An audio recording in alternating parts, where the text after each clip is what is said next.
Buongiorno a tutti ragazzi, oggi scampi con pomodoro, quindi qui ho messo le teste a soffriggere giusto con un po' di aglio, poi qui ci sono diciamo le code dove sta la carne che aggiungo in secondo momento sempre perché il sapore diciamo sta nelle teste, quindi in effetti incomincio da qui, quindi poi aggiungerò questi qua per non farli diciamo tirare un po' troppo, quindi diciamo che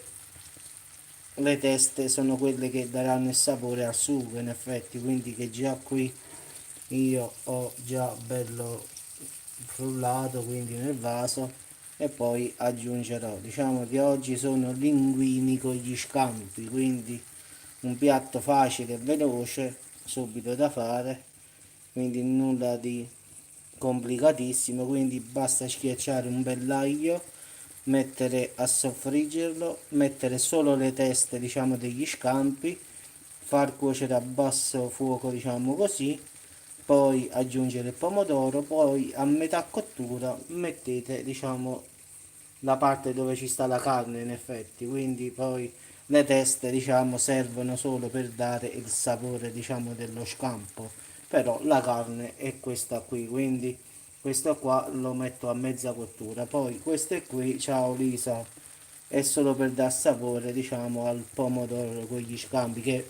poi in effetti ne metterò poco, quindi non è che farò proprio, quindi leggermente rosato, non proprio con pomodoro diciamo esagerato, quindi giusto quello che serve per far colore, diciamo, non pomodoro esagerato proprio. Poi a metà cottura metto, diciamo, le code dove sta diciamo, la carne, che se no se li metti adesso poi a fine cottura si ritirano, si fanno piccolissimi. Quindi ragazzi, oggi sono scampi, linguini con gli scampi. Buon appetito a tutti ragazzi, io proseguo con la ricetta. Ciao a tutti e sì, sì, e ci sentiamo più tardi, quindi buon appetito a tutti ragazzi.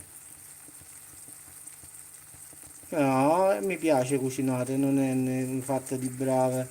no, è la mia passione, in effetti anche il mio lavoro per la fine, quindi in effetti faccio quello che so fare. Ciao a tutti ragazzi e ci sentiamo più tardi sul canale.